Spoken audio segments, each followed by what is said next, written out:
पुणे आणि शिरूर दरम्यान सध्या अस्तित्वात असलेल्या राष्ट्रीय महामार्ग 753 फ च्या 10/600 ते 64/30 किलोमीटर मधील 54 किलोमीटर लांबीच्या रस्त्याची सुधारणा करण्याच्या दृष्टीने एक महत्वाचा रस्ता प्रकल्प हाती घेण्यात आला आहे. सुमारे 54 किलोमीटर लांबीचा हा प्रकल्प पुण्यातील खराडी जंक्शन, उबाळे नगर येथून सुरू होईल. या प्रकल्पाच्या पहिल्या 31 किलोमीटर अंतरात 6 पदरी उन्नत महामार्ग असेल, जो द्रुतगती वाहनांसाठी उपयुक्त असेल. त्याला समांतर स्थानिक वाहतुकीसाठी जमीन पातळीवर 4 पदरी रस्ता असेल.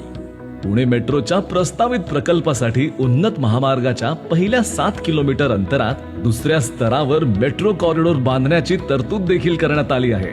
या उन्नत महामार्गाच्या एका भागाचा शिक्रापूर आणि रांजणगाव दरम्यान संगम होईल आणि तेथून 6 पदरी ऍट ग्रेड महामार्ग विकसित केला जाईल.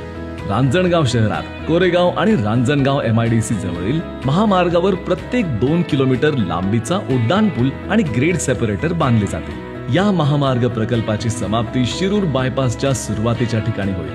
सदर प्रकल्प 4 वर्षांमध्ये पूर्ण करण्याचे नियोजित आहे.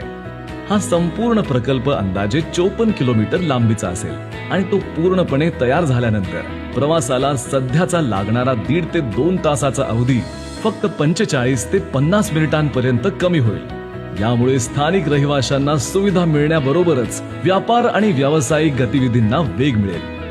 भविष्यात हा कॉरिडॉर छत्रपती संभाजीनगरच्या दिशेने उत्तम जोडणी प्रदान करेल आणि महाराष्ट्राच्या विकास यात्रेत महत्त्वपूर्ण योगदान देईल.